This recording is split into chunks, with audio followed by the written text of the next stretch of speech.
मनसेचे शहराध्यक्ष साईनाथ बाबर आपल्या बरोबर आहेत। आज पंतप्रधान नरेंद्र मोदी पुणे दौऱ्यावरती येत आहेत, मात्र या दौऱ्याला तुम्ही विरोध दर्शवलेला आहे, तुम्ही आंदोलन करताय, नक्की कारण?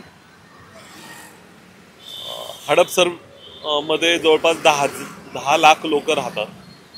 मेट्रोचं काम शहरात मुख्य भागांमध्ये सुरू आहे, त्याबद्दल कुठलाही वाद नाही। पण जे उपनगर आहेत पुणे शहरातली, त्यामध्ये हडपसर भागामध्ये जवळपास 10 लाख लोक राहतात आणि त्या ठिकाणी जवळपास गेले 5 ते 6 वर्ष आलं DPR तयार आहे, त्यानंतर त्याला मान्यता मिळाली, तर मेट्रोला मान्यता मिळाली, मग काम कधी सुरू होणार? मग ह्या भागांना का तुम्ही वंचित ठेवता? तुम्ही स्पेसिफिक जर काही भागांमध्ये जर काम करणार असेल तर तुम्ही पुणे शहरातल्या 8 मतदारसंघांना समान न्याय दिला पाहिजे, कारण प्रत्येक भागामधून लोक शहरामध्ये येतात आणि त्या भागातल्या लोकांना सोय झाली पाहिजे, यासाठी आज महाराष्ट्र नवनिर्माण सेनेने आंदोलन ठेवलं। पोलिसांनी तुमच्या आंदोलनाला परवानगी दिली की परवानगी नाकारली? आम्ही विश्रामबाग वाडा पोलीस स्टेशनला पत्र दिलेलं आहे, पोलिसांनी अजून परवानगी दिलेली नाही आणि परवानगी नाकारलेली सुद्धा नाही। त्यामुळे महाराष्ट्र नवनिर्माण सेना या ठिकाणी आंदोलन करणार आहे। जोपर्यंत आम्हाला हडपसर भागामध्ये मेट्रोचा ठोस शब्द मिळत नाही तोपर्यंत हे आंदोलन होणार। म्हणजे आज तुम्ही मोदींच्या सभेच्या ठिकाणी आंदोलन करणार, यावरती ठाम आहात? 100% महाराष्ट्र नवनिर्माण सेना याच्यावर ठाम आहे।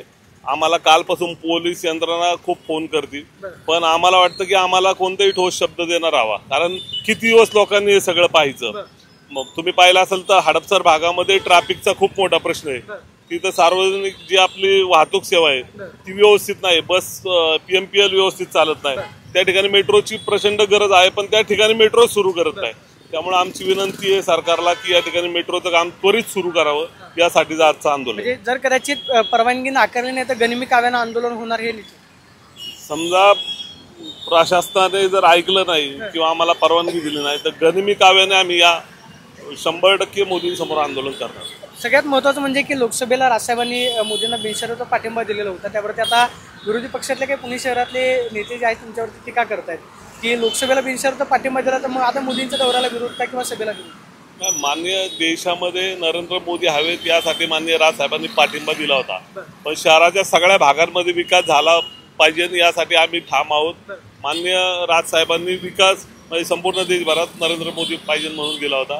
आम्हाला वाटतं नरेंद्र मोदींनी पण सगळा पुणे शहर एक आहे त्या दृष्टिकोनाने विकास केला पाहिजे, हडपसर भागामध्ये मेट्रोचं काम सुरू झालं पाहिजे, यासाठी आम्ही आंदोलन करत राहणार। सगळ्यात महत्त्वाचं म्हणजे की तुम्ही राजसाहेबांशी या संदर्भात काय चर्चा करणार आहात का, जेणेकरून राजसाहेबवरती काय मोदींशी चर्चा करतील किंवा मग केंद्राच्या नेत्यांना काय सांगतील? माननीय राजसाहेबांशी माझी कुठली चर्चा झाली नाही, पण मला कालपासून काही पोलिसांचे फोन आहेत की तुम्ही DCM सरांशी बोला किंवा राजसाहेबांशी बोला, तर मी म्हणलं तुम्ही बोलून घ्या, आमचं जर आम्हाला ठोस शब्द देणार असेल तर आम्ही त्याच्यावर काम करू, नाहीतर आम्ही आंदोलनावर ठाम आहोत।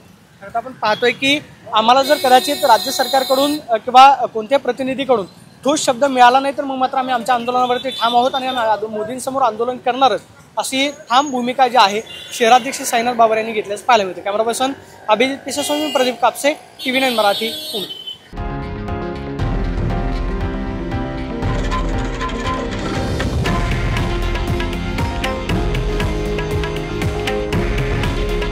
हे आहे देशातील नंबर 1 न्यूज नेटवर्क आणि आपण पाहत आहात TV9 मराठी।